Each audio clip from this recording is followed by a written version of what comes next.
Dear distinguished guests, I'm Michael Yang, CEO of Huawei Switzerland.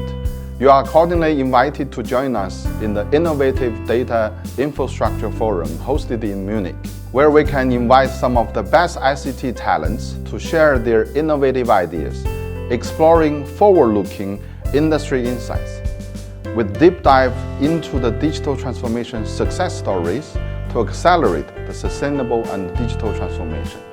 With new data, new applications, we jointly created new resilience. Let's explore the future of digital transformation together. Thank you.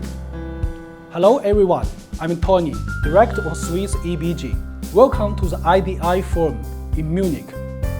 In this important event for the storage industry, I hope to inspire innovation and, more importantly, a breakthrough in data infrastructure and solution.